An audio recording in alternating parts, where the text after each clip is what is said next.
Good evening. Happy belated May Day, and thank you for being here tonight for our conversation on workers' rights during the World Cup here in Seattle. We're really happy to have you here, whether this is the fifth event of this series that you've been part of or whether this is the first one you've arrived at.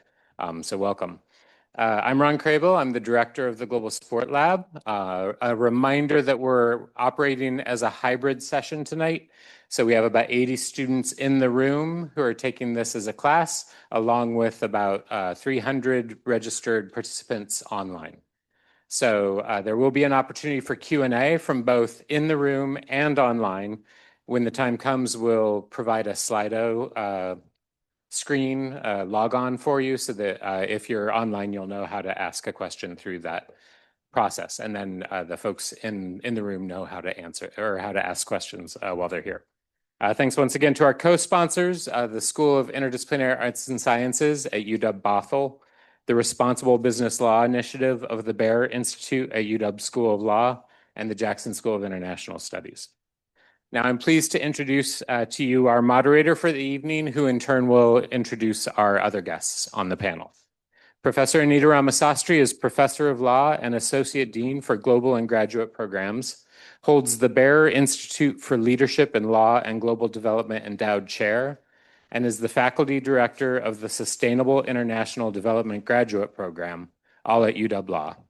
As I mentioned last month when Anita moderated another panel we were part of, Anita is one of those scholars who you just can't do justice to in a short introduction. So just suffice it to say at this point that she is one of the world's leading experts on business law and human rights, has worked closely with FIFA, improving their approaches to human rights, and that work was just recognized today, actually, in UW Today. So be sure and check out that Q&A with Anita.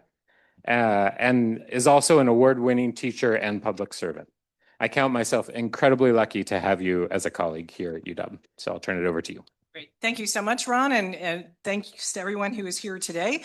I think for a wonderful panel looking at, I think, one of the positive aspects of the World Cup coming to Seattle with respect to worker and labor rights. So I'm going to introduce our panelists, and then I'm going to hand it over to them to really tell you about what has been happening. And again, this story is not about what's been happening right now in the lead up to the short time before the World Cup, but really a story of a lot of effort and coordination and organizing that's been going on for quite some time. So I see one of our panelists coming into the room right now, who is King County Councilmember Teresa Mosqueda, who's a lifelong advocate for working families, community health, and economic equity. Again, their longer bios are available on the course website. But before joining the council, Councilmember Mosqueda served 2 terms on the Seattle City Council. There, they expanded worker protections for domestic and hotel workers, secured paid sick leave for app-based drivers, and earlier in her career, Councilmember Mosqueda spent nearly a decade at the Washington State Labor Council, AFL-CIO, representing over 500,000 workers. Welcome, Councilmember. And it's really, again, as you can see, really the thread here is that we have 3 panelists who have really devoted and dedicated their careers to workers' rights. Our second speaker will be Greg Ramirez, who is the Deputy Director of SEIU 6 Property Services Northwest, helping lead one of the largest unions representing contracted service workers in the Pacific Northwest. SEIU 6 represents more than 10,000 janitors, security officers, airport workers, and stadium event workers across King County, and he provides strategic oversight of organizing, collective bargaining, and member engagement across the union, but has been really instrumental in leading efforts around labor unions and worker rights for the World Cup here in Seattle. And then our third speaker, CJ Garcia, is the co-director of organizing at Working Washington. And CJ brings over a decade of organizing focusing on immigrant justice, and now leads Working Washington's statewide worker organizing to empower underpaid workers to build power and deliver on a working class agenda that improves people's lives. And CJ can also provide a perspective, not only what this means in terms of workers who are unionized, but workers who are not, immigrant workers, workers who are working in the informal sector, and others, and what it means to try to secure their rights during the World Cup. So we're going to begin first with Councilmember Mosqueda. And one of the things that she'll talk about is that there's a historic labor standards agreement that was reached between the county. And if you remember, we talked about Seattle 2026, which is the local organizing committee. But this is, I think, a historic and an important agreement around fair work and workers' rights in the county. So thank you, Councilmember. Well, thank you so much. Can you guys hear me okay? It's great to be here, and I came in right as you were saying my name, so I thought it was perfect timing. It's good to be back. I'm also a graduate of the University of Washington, and glad to see you all here. Speaking of renaming things, which we're trying to do with the previous Cesar Chavez Park, we're trying to name it Dolores Huerta Park or Farm Worker Park or Justice Park or something like that. Sadly, I graduated from the Jackson School of International Studies, so we might want to think about renaming that building too. But proud graduate of the University of Washington, a focus in international studies, and went on to get my master's degree in master's of public administration with a focus on health policy. And a lot of folks might think like, well, how'd you go from studying international studies to then working on public health and then working in the labor movement, as you heard, and then getting into office? And I think the throughput here is constantly thinking about how we can create healthier communities, how we can improve the conditions that people live in, and recognizing through the international studies program that a lot of the reasons that we see push and pull dynamics are because of issues and public policies and policy choices that the United States directly is at hand for intervening in many countries, specifically Latin America, which was my focus, and pushing people out of their countries of origin and creating these pull factors for allowing people to need to have more economic stability, housing stability, opportunities in places like the United States. And the kind of connective tissue of looking through an international lens and then hyperlocally is thinking about how our public policies, if not done well, create push and pull factors out of places where people have wanted to put down their roots. Do our public policies allow for people to have first-time home ownership opportunities and good living wage jobs? If not, then we're pushing people out of their communities and into homelessness or away from their communities where they have roots. Do our public policies invest in people's health and well-being and think about how to create not just economic stability, but self-determination through things like unions? If not, then we're probably pushing people into lower wage jobs and poor economic status. And so thinking about how to do that, the way that I found throughout my career was, of course, fighting for everyone to have access to a health insurance, a classic medical card in your wallet, so that we can all go to the doctor when needed. But the reality is that health is actually only determined 10% about what's in your wallet. Do you have health insurance? The rest is all social determinants of health, right? And the best way to improve social determinants of health is by having a union, having a place that you can speak up in your workplace, having the ability to be free from toxic people or toxins in your workplace, having the ability to take a day off when you're sick or when your loved ones are sick or when you have a baby or you need to take care of your elder and not worry about having the boss come down and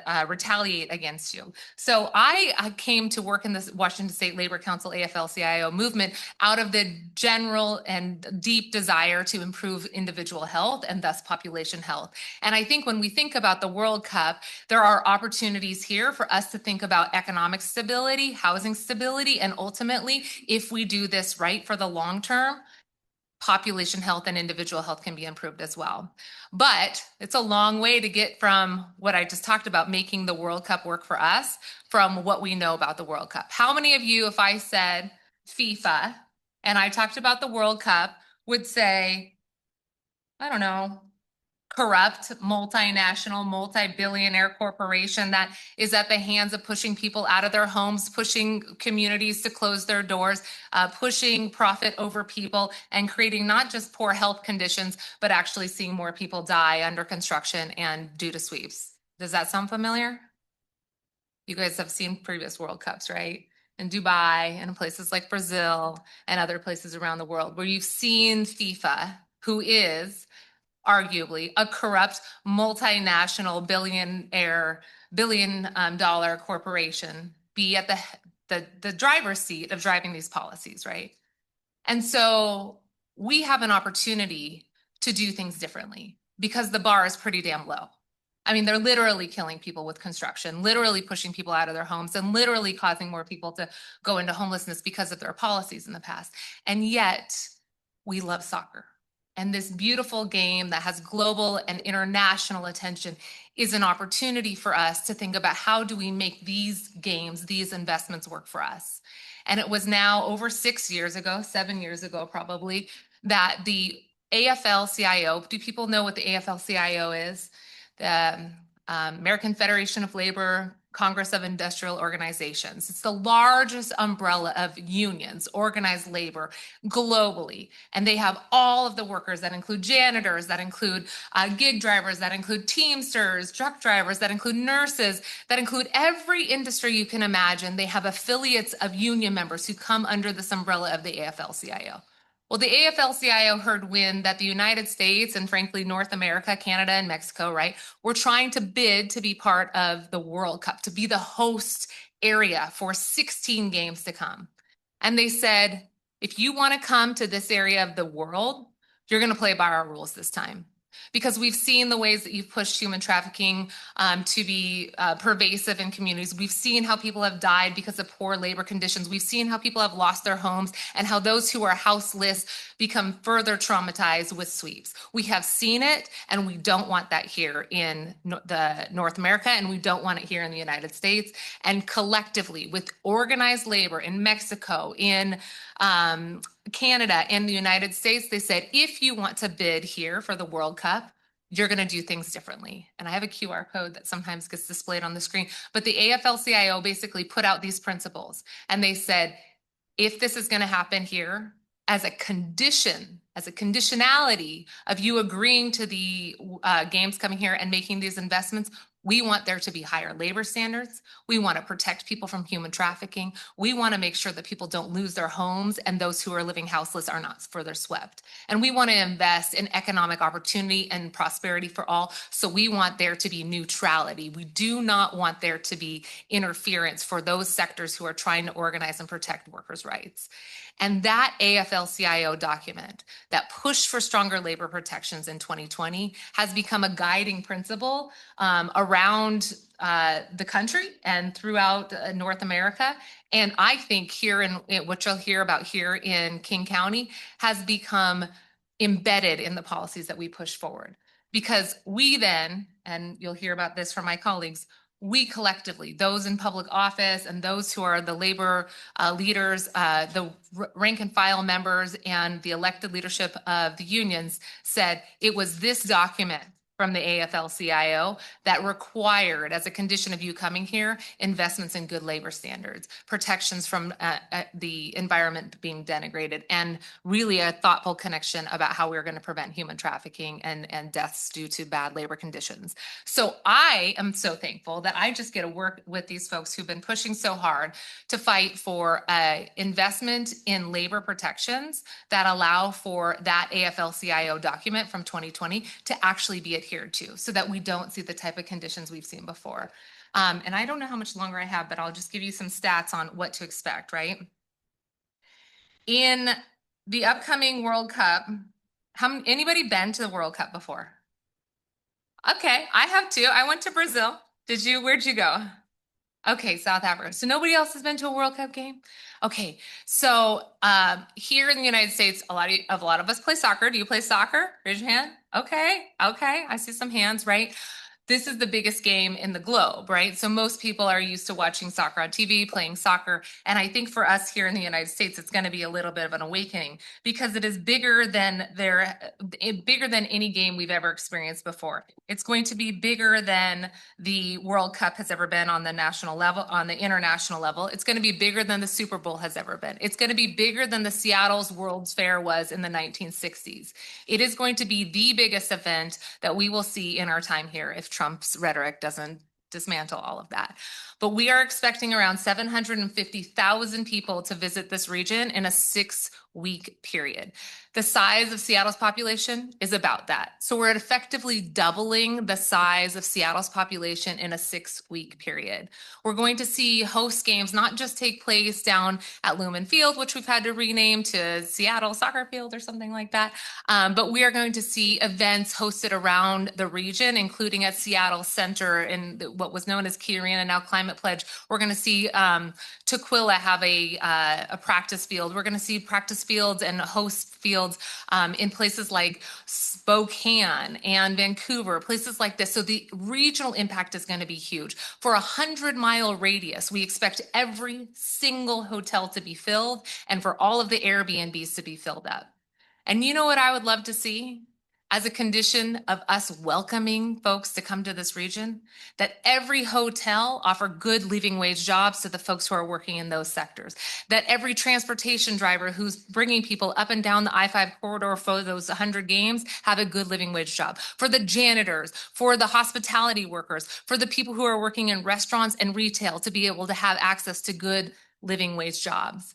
Because those are the same sectors that not too long ago, at the beginning of COVID, we saw these very same workers who are largely people of color, immigrants, and women die at disproportionate rates due to COVID, contract COVID at higher rates. In fact, 65% higher rates of contracting COVID just 5-6 years ago. So now's our chance to do something, right? We called these workers essential. We said these frontline workers were essential. Well, I want them at the front of the line now to have access to these good living wage jobs. And that's the reason that we invested through my office at Seattle City Council and then King County Council in creating what we're calling the labor-led dispatch and training center, so that all of those sectors, including behavioral health, every single person who comes into this region who has an interaction with a worker, I want them to be trained through our union movement and placed into these places of employment that are desperately in need of workers and desperately in need of that service to make it a successful World Cup.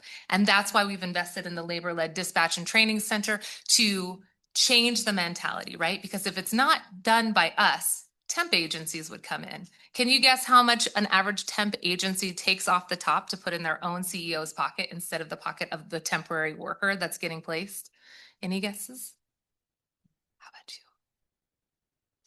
How much? 40%, close. On average, 30% of the amount that gets paid to a temp agency goes to the pockets of the people running it, the CEOs, the executives, and it doesn't go into the workers. And it sure doesn't go into the small businesses who are working there as well. So when we think about temp agencies, for those in economics, right, we think of temp agencies as being disruptors. They're disrupting the economy. They're not part of your normal supply and demand of workforce. Well, our theory is we need to disrupt the disruptors by creating a worker-led placement agency, a worker-led training agency. We're disrupting the disruptors. We're giving people access to good living wage jobs in the sectors that are necessary for the World Cup to be successful. And that's just one example of where we can make investments that hopefully last for decades, generations to come, and actually makes the World Cup work for us. Thank you. Thank you so much, Councilmember. And again, what we're really talking about are these innovations. And so Greg, over to you. And again, as I mentioned, right, the MLK Labor Council, which is the King County Labor Council, right, has this labor standards agreement, but it took time, right, to organize and do this. At the national level, you heard about the AFL-CIO, but there's very much about what's happening at the local level that is equally important. You heard from Mary Harvey about the United Bid, which did put human rights at the center, and a framework that builds on the AFL-CIO, which is a human rights framework that each city is meant to deal with. But Greg, maybe you can talk about your perspective on King County and Seattle, but how that actually differs, because you're in conversation with other host cities as well, right? And so are we seeing that rising tide everywhere? So thank you. So again, Greg Ramirez, Deputy Director of SEIU 6. As it pertains to today's discussion, we represent event, stadiums, janitorial, and security workers. And in 2022, when the World Cup, when Seattle was announced as a host city for the World Cup, we had those discussions around how do we make Seattle the opposite of Qatar? How do we make sure that we are, workers are respected, protected, and paid fairly, right? And when we looked at the landscape, we recognized that, whether it was Lumen Field, T-Mobile Park, Climate Pledge, the workers in that space, they're underpaid, no job stability. Good majority of them are not represented. They don't have a labor union. They're not a part of a labor union. So we said in order for us to address that, we need to organize. We need to make sure that those workers understand what their rights are, that it's easier for them to organize, and that they can join a labor union. So we spent the last 4 years doing that. We organized, and what I can speak to SEIU 6 specifically, we organized in-house security at Lumen Field, event security and janitorial at all of the other stadiums. We've negotiated initial contracts that drive up wages, ensure that workers have access to benefits, in some cases, full family medical. and really try to kind of flip the script, so to speak, and make sure that this work started to be work that people, not only enjoy doing, because, they get to be at a stadium, they get to see an event, they get to be a part of a game, but they can be proud of because they're being treated fairly. But even with that, and all the great work that we were able to do, we had this issue of the staffing agencies, right? So as we try to drive up the standards here locally, the staffing agencies continue to be a space where workers were undercut, right? So as our members started to see higher wages, these workers would come in and make less than our members, but then charge the employers they worked for significantly more. And again, it created a two-tier system in those workplaces. And because of the work that labor came together and working with electeds in King County, we were able to get a real investment and work with the local FIFA host committee to say, all right, how do we take this on? How do we make sure that workers that work directly for the stadium and that need to support these games all have that same standard? And so with that, we created what's called UNTEMP, right? Or union temp, where we created janitorial and security co-ops. So these are worker-led, worker-owned cooperatives that in essence will take on the staffing agencies, right? The worker co-ops, their goal is it's not profit driven, right? In the sense of we're not trying to pad the pocket of the ownership or this like a CEO. It is meant to, how do we ensure that just the workers doing the work are making the money, right? And it's not built into a profit margin. And so, because of the political landscape in our region and, the political will and workers speaking out, we were able to work with the host committee to ensure that we have the opportunity to come in and support. So we have the UNTEP workers can support the games and work alongside the union contractors that are in that space. And so again, a space that has traditionally been, quote unquote, like transient workforce, right? Not stable. People are in and out. We're starting to see stability. We're starting to see huge gains. And again, the World Cup was kind of the vehicle, so to speak, that created the leverage to have these conversations to say, okay, this is coming here. How do we make sure workers are winning? How do we make sure workers are centered in these discussions? And then again, using that to not only impact the now, but have systems in place that are going to go well beyond the World Cup, right? We have this month coming up where there's going to be a ton of economic opportunity for the region, a lot of strain on the region, but we want to make sure workers are getting a part of that. And so this is really excited. But to your question earlier around how does Seattle compare to, say, some of the other host cities? And while there is this document that exists around guiding principles, not every city is in the same position as us. While I can sit here and I am proud of the work that we have collectively done, I am on those calls with other host cities, and I understand the dynamics that exist here don't exist there. While we've been able to organize, have access to workers to explain to them their rights to form a union, in other cities, those types of agreements, understandings don't exist, right? Those workers they've not been able to unionize. They don't have similar agreements or arrangements in place to ensure that the economic opportunity is spread more amongst the workforce. So again, I've seen the difference firsthand. And again, we have what we have here because labor came together with our community, with our local politicians to say, again, how do we differentiate ourselves from Qatar? How do we make sure that workers are front and center in these discussions? And how are we having a positive impact on their lives, not only for these 12 plus games, but beyond, right? And we've been able to really create some strong foundation for these games and moving forward. But again, it didn't happen overnight. It took years, right?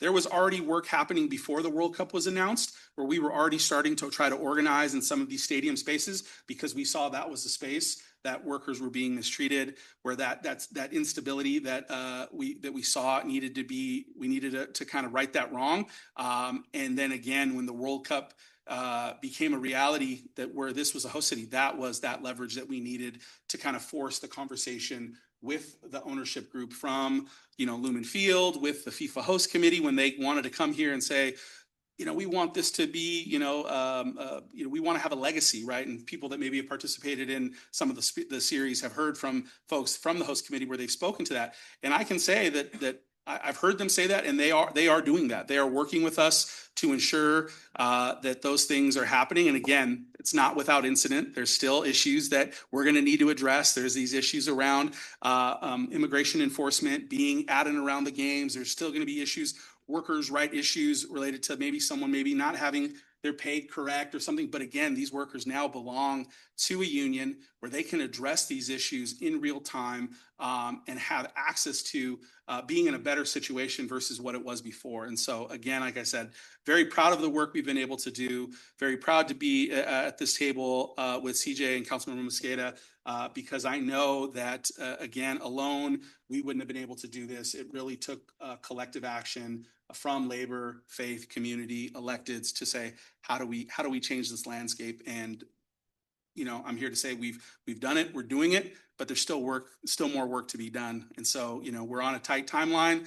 Games are coming quick, and we're still making sure that, as things come up, how do we address them? How do we make sure that workers are still, being lifted up and, are in a better place? Great. Thanks so much, Greg. And CJ, over to you. And again, we're hearing about these innovations, right, at the, from the county in terms of actually workers, but not everyone is going to be unionized. So in terms of the different types of workers that you're dealing with and the issues or concerns that you have, what do you see as challenges, and what are the things that your Working Washington is doing to overcome those? Yeah, so thank you, Greg, for I think a lot of the historical context of where has gotten us here, and then the insightful reflections about the innovation that are happening at the county level, at the city level. I think Working Washington works a lot with underpaid workers. There are app workers, domestic workers, restaurant workers, and farm workers, and workers just across the state who often don't have access to a union. And I guess the invitation I want to kind of invite the room into is, I heard what we're expecting is an impact of 100 miles radius from where the games are going to happen. So that means that the workers, the infrastructure, and the community impact, it's going to literally be massive, right? It's not just going to be the folks who are directly working in and around where the practices or the events are going to take place, but truly it's both an opportunity and a disruption at the state level. And we have been talking to restaurant workers over the last 4 weeks. We've done a lot of canvassing out in Capitol Hill. We've done some work with our partners out in the CID district, really getting to hear what are some of the challenges that they're facing, and what would this opportunity and the friction that literally the doubling size of population of Seattle is going to be felt like from a working perspective. And folks in restaurants, in the app-based space, domestic workers, they're acutely aware that when you have more work on the table, the staffing and the number of people who are actually working, it's going to be a challenge. How many of us work already a job where you're like, we don't even have enough hands on a regular day, right? And that's a reality that then gets exacerbated. A lot of the reference point we had was the Super Bowl. There's safety concerns around the Super Bowl, the amount of folks that were out in the Super Bowl, and what does it mean for working class people to be ultimately brunting what's going to be an economic opportunity of almost $1 billion. That's the expected economic growth. And growth to who is really the question. If you open your app on the delivery app, you have a notice that says, because the city of Seattle is forcing us to give workers living wages, we're charging you an extra fee. While these apps are breaking breaking profits right now. And so we have both an opportunity to really make sense of what has been an existing crisis for restaurant workers, for domestic workers, from app workers, to be like, we can set a different standard, and it actually is going to take collective action. And we need a lot of corporate accountability for the folks who have millions, if not billions of dollars to be the official sponsors of FIFA, but then yet foot the customer and the consumer a $4.99 plus fee because they're being forced to pay gig workers, app workers, minimum wage, right? Like I think the challenge that we're trying to overcome is that often there's a lot of turnover because there's a lot of retaliation, discrimination in these places. There's also a societal shift that has to happen about how we think about workers in those industries. We often think about restaurant workers or app workers as more of disposable in a way, right? Like they get invisibilized. And I do think that this moment is calling us to really think about worker solidarity across all industries, as like we are all working class people who are trying to make sure that we keep a roof over our head, that we have food on the table, and that our families are taken care of. And that it's actually something that builds more power and the legitimacy of that power, so that it's not just over the next 6 to 8 weeks when we are seeing that economic growth or opportunity in Seattle, but that it carries over to then what do we fight for? We're coming off a work in Washington of being one of the leading organizations that passed the Domestic Worker Bill of Rights. The majority, yes. The majority of people didn't even realize that domestic workers are excluded from minimum wage protections, reading agreements, retaliation, and anti-discrimination protections. And the question is like, why? Why does domestic work get invisibilized? Why does it get dismissed? This is similar to what we're seeing with restaurant workers, app workers. Folks erase that work intentionally so that then folks don't have to sit with, well, what does it mean to build power across different industries? So we're doing a lot of that work. We're also talking about how the majority of domestic workers, restaurant workers, back of the house workers who are concerned to show up to work because the federal administration has threatened to utilize federal immigration enforcement agencies to quote unquote add security, right? We are coming from hearing his rebrand from ICE to NICE. And it almost feels like mockery if they were not telling us what they already are thinking about doing. They are inciting fear and they are inciting chaos because it's harder to organize and advocate for yourself when you're terrified to speak out. If your wages get stolen, if your co-workers are also scared to standing up for each other, right? So all of these are tactics that ultimately benefit corporations that we're really trying to make those connections together. And we exist in a moment where, a lot of us probably are hearing how thin the veil of our democracy, whatever that means for, this context, but like how democracy is getting weakened on a daily basis and how much of the ultra billionaire class has to do with those attacks. That as, border protections get completely taken out, as we continue to see the push to normalize ICE agents at airports and other places like hospitals, courts, like what they are doing is creating a huge economic crisis and a huge crisis that when folks are in deep survival, we cannot think about solutions together. This moment, I think, it requires for us to connect those threads. It requires for us to not think about just, well, what does it mean to enjoy the beautiful game? But what does it mean to level the playing field for working class people?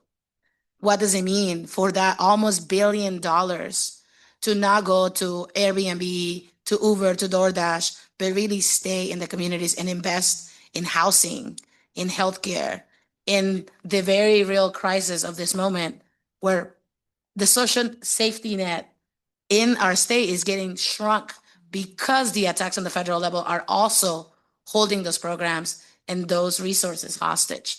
So there is a big invitation in this moment for us to challenge ourselves to make deeper and broader connections and think about what's at stake in that game, right? That's the invitation. I'll just close with, workers are very courageous.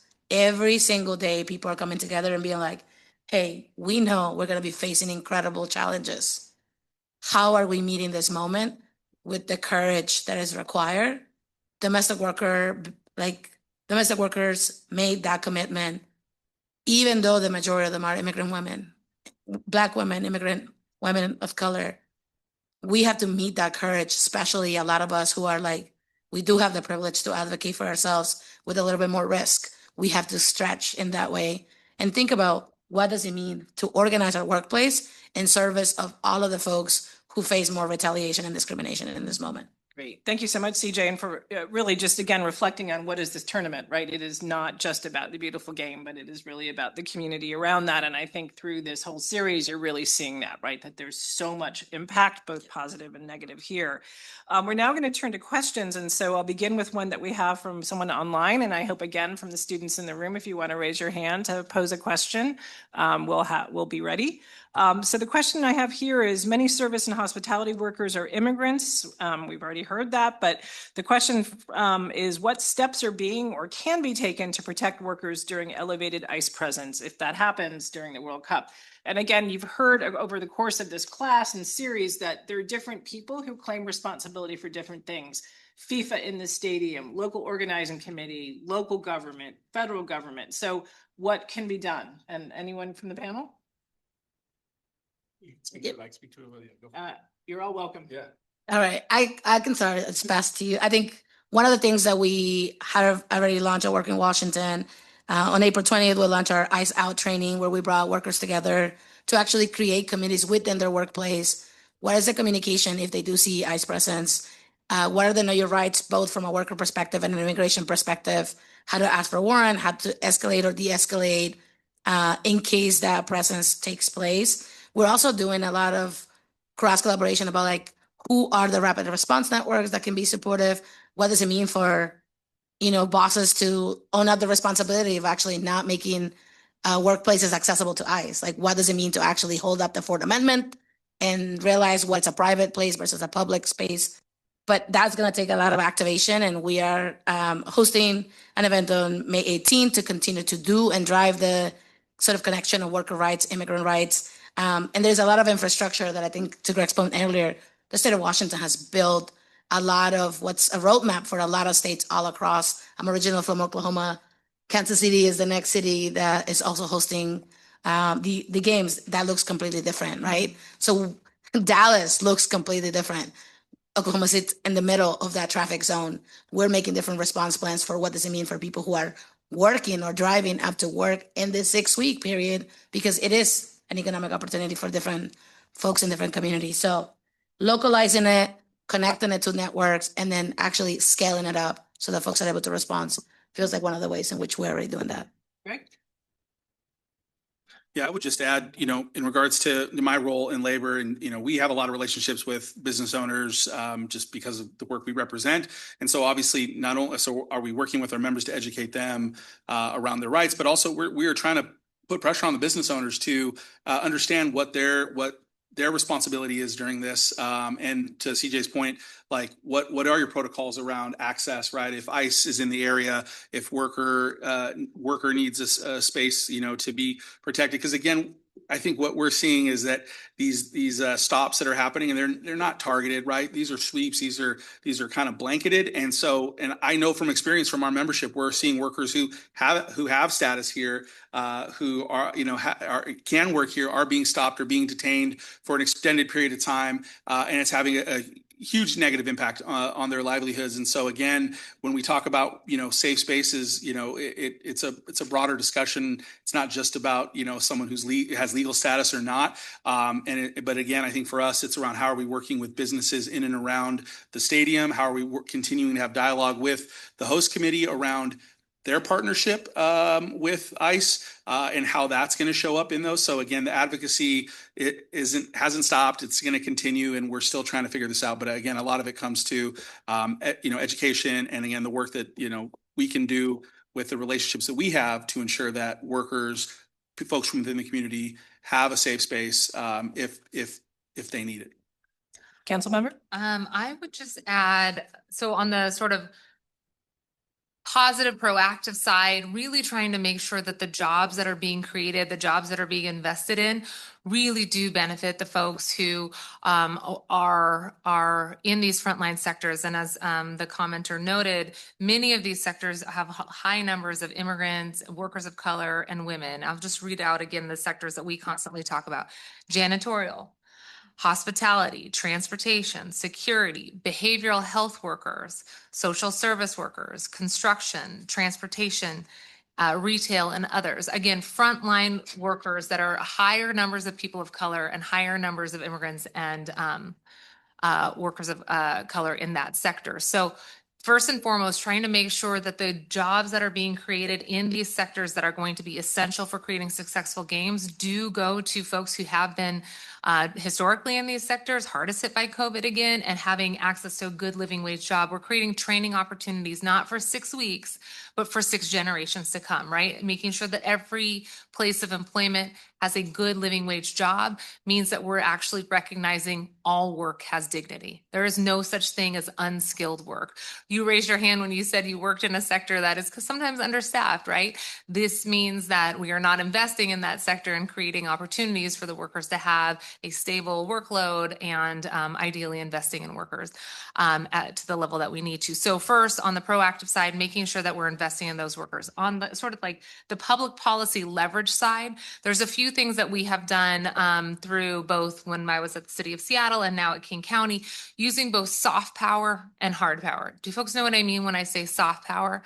Like me calling up Lumen Field and being like, hey, I hear that you are really close to an agreement on this stadium agreement, but there's still a few unsettled things, and I would really hate it if there was hundreds of janitorial workers protesting outside of the stadium, wouldn't you?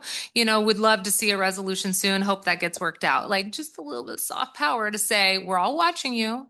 We all benefit when everybody has what their needs met by sitting at a table and negotiating. That's the power of leveling the playing field and having workers have equal power as the employers, and lending soft power to make sure that it really is getting finalized is something that we have done, in addition to hard power. Writing into statutes, writing into legislation, a dictation that says, as a condition of receiving these public dollars, the ability to build this permit, the go ahead to use additional airspace or height as a condition of this fill in the blank policy that we're doing with our public policy lens.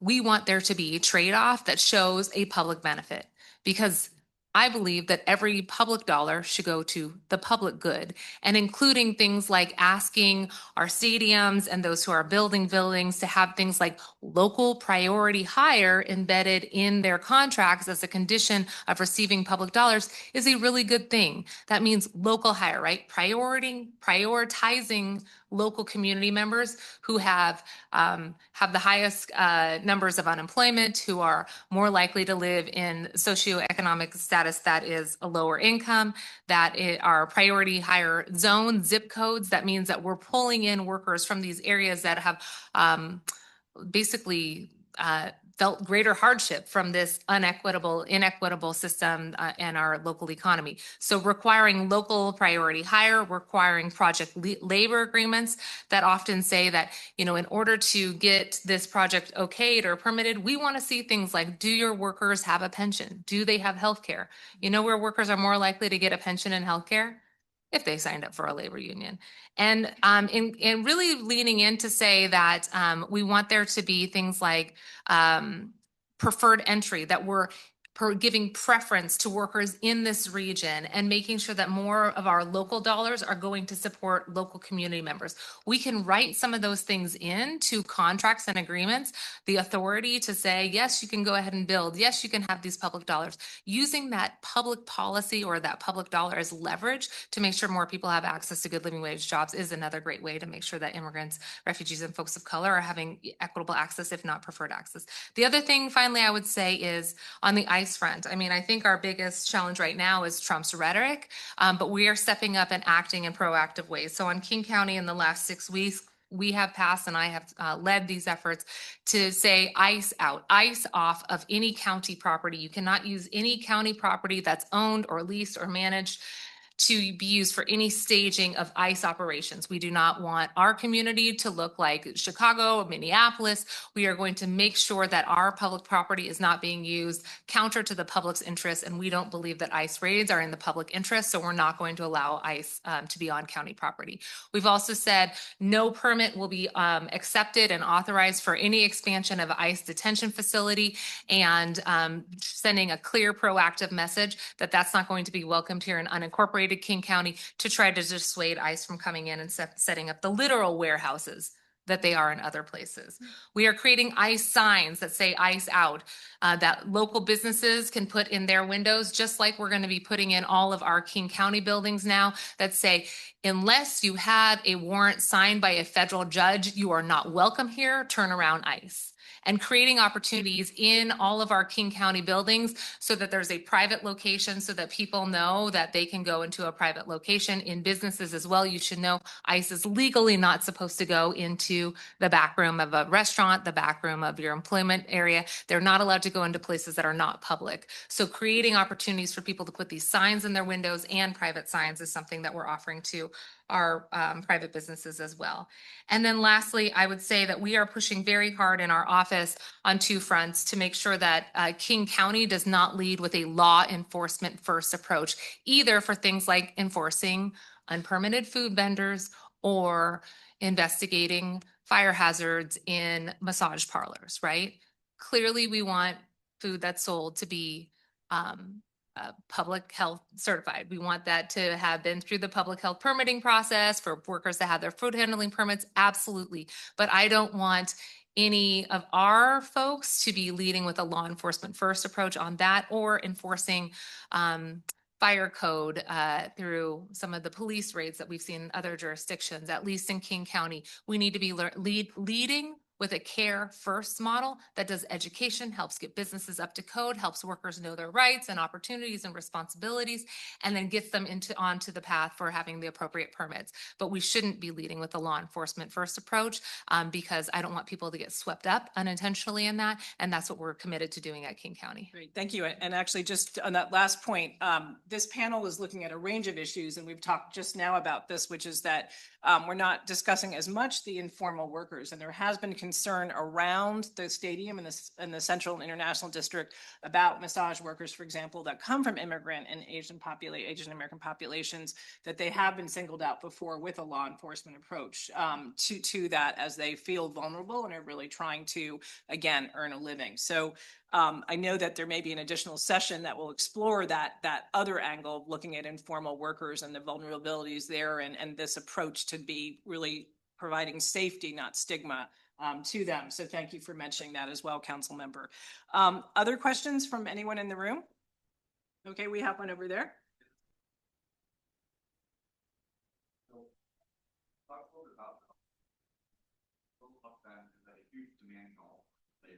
And so there was surplus after by these 10 days that come in and provide Band-Aid, which is artificially decreasing the elasticity of the price of labor.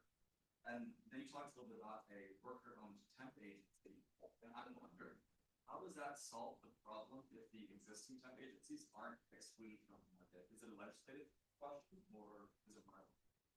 Well, I'll Okay, let me just repeat that for people listening online. So there's just a question about if you're not, even if you have a worker-centered temp agency to try to deal with the problem of temp agencies taking the profit, if you're not excluding them, really, how are you solving the problem? So I think that's a question, and Greg, you may have a perspective on that as well. Yeah, so what I would say in short is I don't think it solves it completely, right? It's not one size fits all, but I think so. One, with the unionized staffing agencies, what it's doing is it is more of a market issue, right? In the sense that the unionized untemp can in essence undercut the staffing agencies, because again, our model isn't profit driven in the sense that we have this huge markup that we need to add on top to compete with the labor market.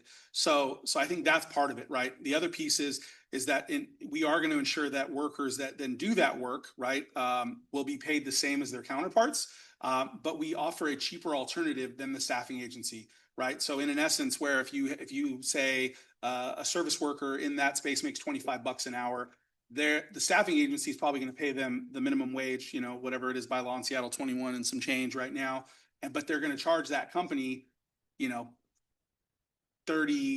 an hour, $38 an hour, right? We can come in and just, beat that, but ensure that the markup, whatever markup we have, is enough just to cover our administrative pieces, right? And in order to keep that going, I think it disrupts the model that exists, right? And because again, we're not looking to make significant profit, and then any profit we do make, goes back into the worker co-op, right? Or I should say the co-op, right? I'm speaking on behalf of them right now, but it's not me. And so I think that's part of it. So they still will exist. They still will operate. I think for us, it's how are we pricing them out of that, not only for this event, but beyond. And when I've had conversations with some of the employers that have had to utilize them, that's a win-win for them, right? Because one, it's bringing in workers that, in my experience, they have experience working in these sectors. It's cheaper than the staffing agency. And so they see that as a good opportunity. And then where we feel better about it too, is that we know these workers in these other jobs they may have access to, good benefits, good wages. And then while they're doing this quote unquote temp work, they're getting paid a union scale wage as well. So again, it doesn't solve the full problem. And I would say this just to this group is, as a labor union, we believe one job should be enough. Mm-hmm. That is what we are committed to doing. That is what we want to do. But we recognize that in this economy, right, people need a few more dollars in their pocket. And what we are trying to figure out is how do we do that in a way that doesn't feel dirty, and create opportunities for workers. And so we believe that's how we can try to address it. But again, it's not gonna fix all the problems.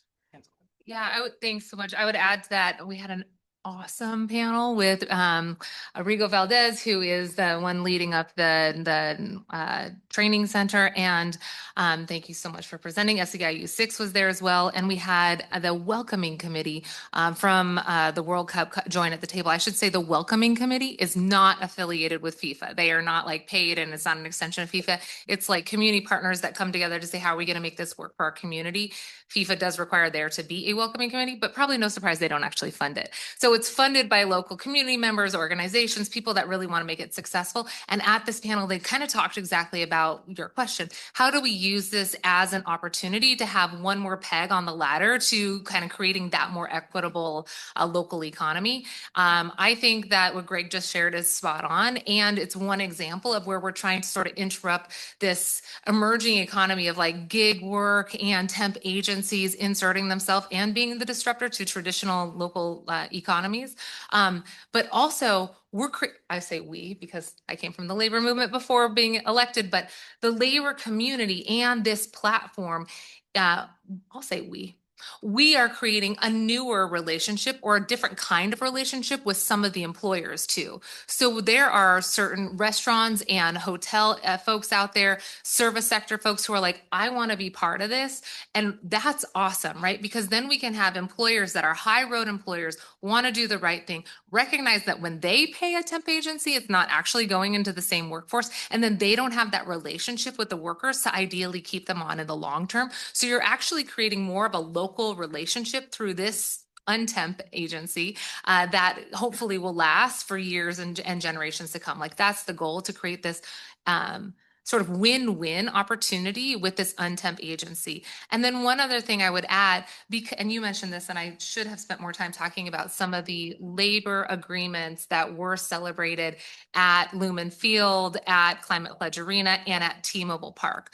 These are huge opportunities for organizing all the workers. Think about all of the workers that are working in an arena, right? You heard some of this, but security, you have janitors, you have the food vendors themselves, you have people who are selling the tickets, you have the construction workers, you have the field maintenance folks. Like I have a list over here of, I think 25 different worker affiliated groups. You got the lighting folks, the sound equipment people.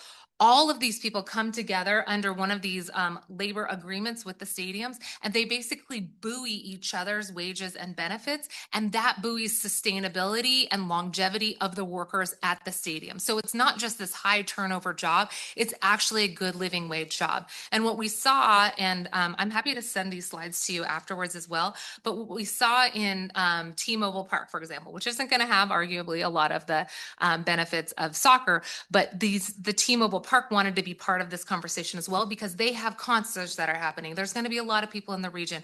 They went from a organized workforce of about 24%, 1 in 4 workers, to now 2 in 3 workers being organized at T-Mobile Park. And we saw with Climate Pledge Arena, right? They closed down because they were all undergoing the change from Key Arena to Climate Pledge. They went up to 96 to 98% union density in a 2-year term. And then Lumen Field, who just signed their major agreement in 2024 with then Executive Constantine, who was at the forefront of helping to lead the project labor agreement that got signed. We had workers who were saying that this is the best, one of the best project labor agreements that they have seen in the history of sort of stadiums. And why is that important? Because then these workers who have very similar jobs at T-Mobile, at Lumen, at even Seattle Center, and at which one am I forgetting? Climate Pledge. They can all actually take jobs at different times. Maybe it's a concert here, maybe it's a baseball game there, maybe it's a soccer game here. And then together that actually creates the living wages that they need. And so having sort of those opportunities as well as the untemp agency, I think is going to actually have generational impact. Great, thanks. As we're kind of about to wrap up, I'll ask each of you to really reflect on it. You've talked about all of these different innovations and all of the work that's being put in to really, again, empower workers. What do you hope the legacy will be? If after the World Cup, as you move forward, what are the things you hope will stick and will continue to be a model here in King County? And while we're doing that, I'll also say that there's one last question online about just the attendance figures, right? So we're hearing 750,000, and that should, based on what you're saying, translate into economic benefit for workers, right? I think the question is, given the current geopolitical situation, how confident are you that we're going to see that return, or that are we going to have 750,000 people here? So you can your own hopes for legacy, and then are we going to see the people? So let's begin with you, CJ, and then over to Greg, and then Councilmember Mosqueda. Yeah. I'll speak first to are we going to see, the amount of people. I feel like when you raise the question about like how many folks have attended the World Cup before, the fact that the vast majority of the people in this room have not, it's both probably because you don't love soccer in the same way, right? But it's also because most of the tickets are $2,000 to $3,000. And which one of us has about $18,000 laying around just to go see 6 matches? Or one, right? The folks who are coming to FIFA generally are not like low income students or like, multiple jobs, immigrant people. Like there are some folks who can spend $1 here and there who are about to pay $3,000 for a hotel in Seattle, who probably bought a flight here. Obviously there's some local folks too, but like the amount of people who are coming, I think are pretty well doing, if under these conditions, are still like, yes, I'm gonna pay $2,000 per ticket. So I have been a little hesitant about the like, how much do we really see the current conditions being a factor? I do think there are a lot of organizing, and we have to give a lot of credit to the global organizing that happens around the World Cup consistently, that we can build from, about the history of FIFA as an entity and the role that multi-billion corporations do to uphold that siphoning of wealth and siphoning of labor. But I'm not counting on the people who have already spent X amount of thousands of dollars to suddenly, like the last tweet or the last truth post, being the determining factor for why they don't come. I'm counting on the fact that most of the focus I really want to be putting in is how do we, as folks who are organizing industries that are already so exploited, that are already so invisibilized, that often get told that it's normal for them to have this high turnover and have to work multiple jobs. How do we empower them enough to know that they make the game possible? And the game being literally not just a soccer game, but like our own joy, fulfillment, and community connection being like driven by working class people in this state. We have a huge responsibility as folks who work and commute and live in Washington State to set a different agenda for what the rest of the country is going to be facing.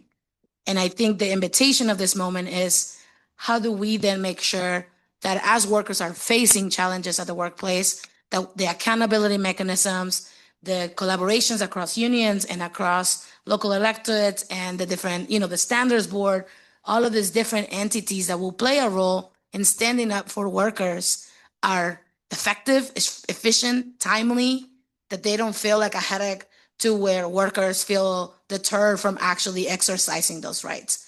That's, I think, the invitation, because if folks experience that in a big moment of friction, they can exercise that right through and through.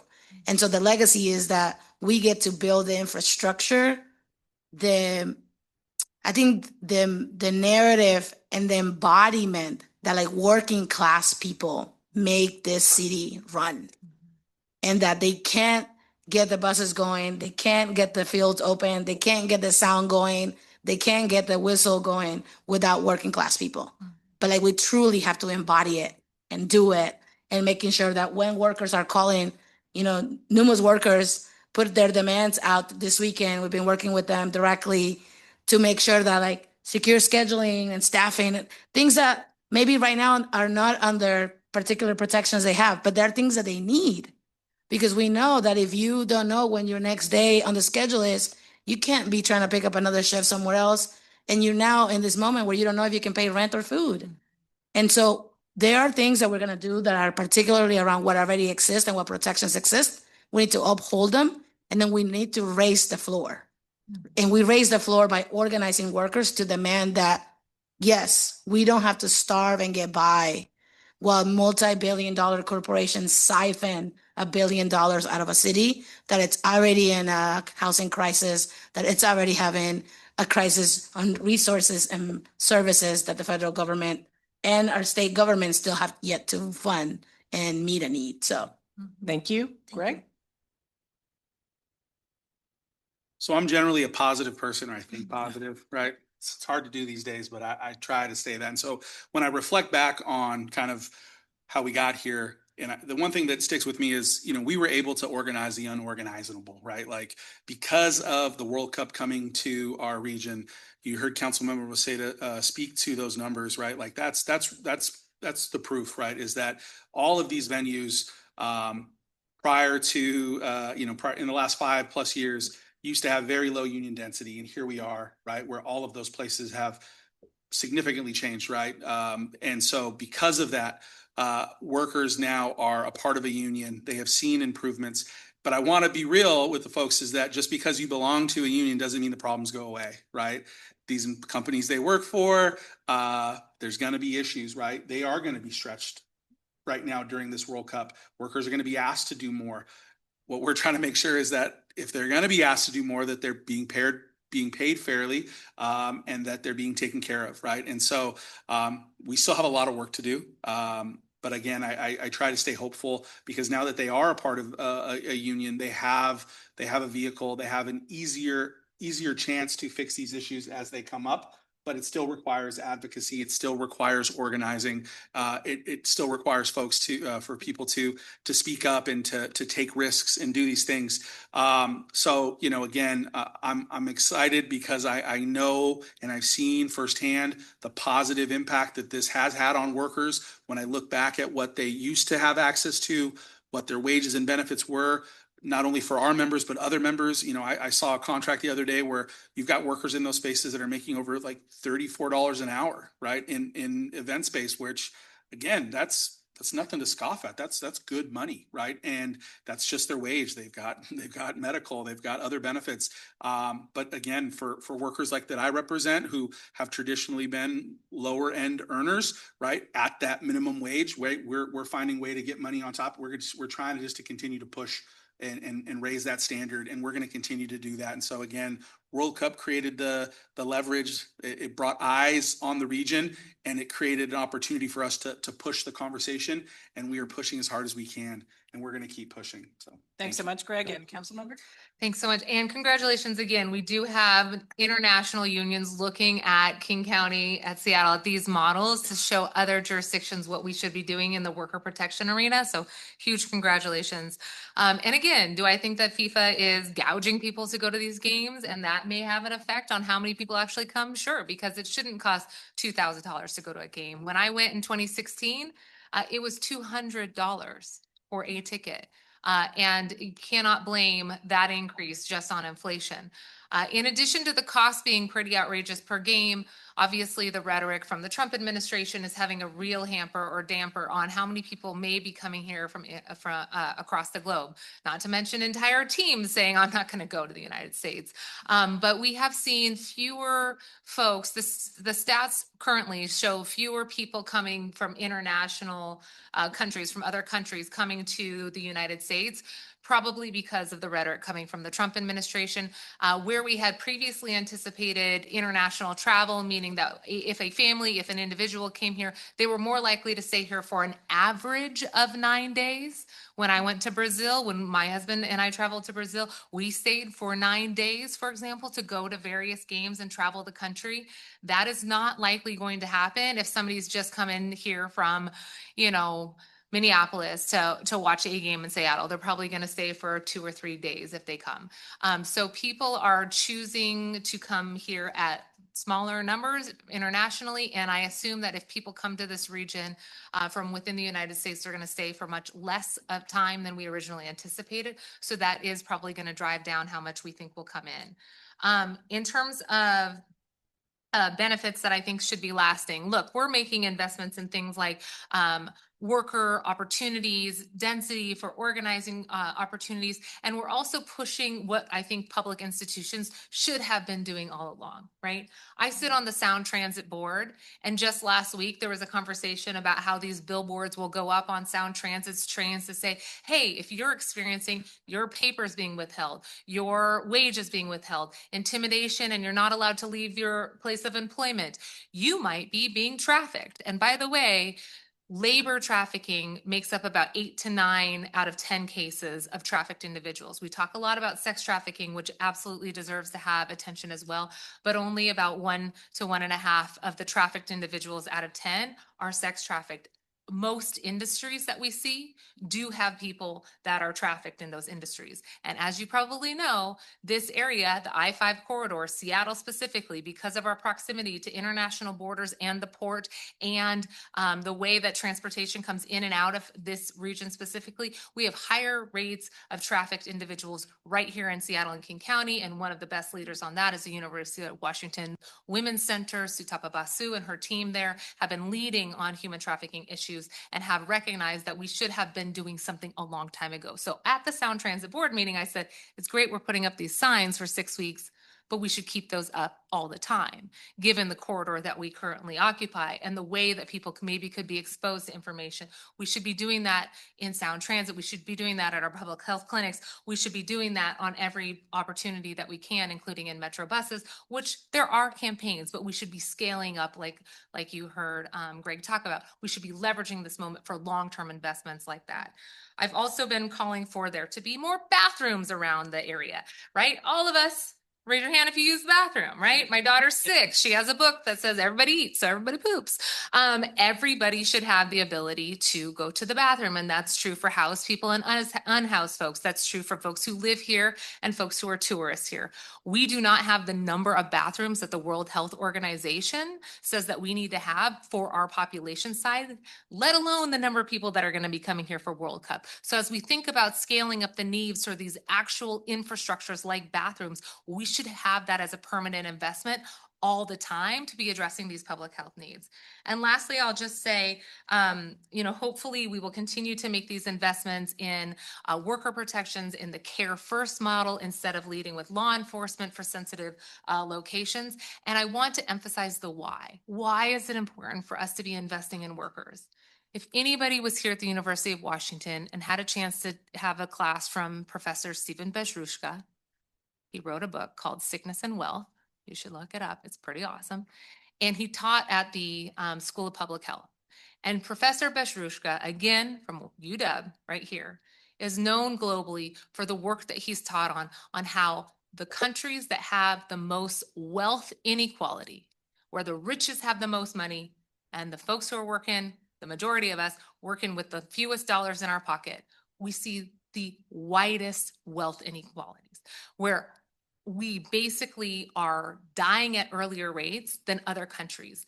Where those countries who have the biggest wealth gap, right? We see higher rates of maternal deaths, higher rates of child mortality, people dying from higher numbers of chronic illness, no matter how much wealth you have. So the prevalence of wealth inequality in a society means we are all getting sicker and dying sooner from preventable diseases. But in places that have the smallest wealth gap, they see the longest life expectancy. They see better maternal and child health outcomes. They see people getting chronic illnesses less, and they actually see improved health at the population level. And his argument is, we will all do better if we fight for a more equitable society on the economic side. It will help improve the health outcomes of our entire population. And that's where the full circle comes in. When we fight for labor standards and access to good living wage jobs and leverage moments like the World Cup, it actually improves the health of all of us if we can lessen that wealth inequality that we see in the United States and right here in King County. Great. Well, for our guests online, I think this is the end of that part of our session. So again, please join me in thanking our panel and really about highlighting all of these issues relating to labor and worker rights. Thank you so much.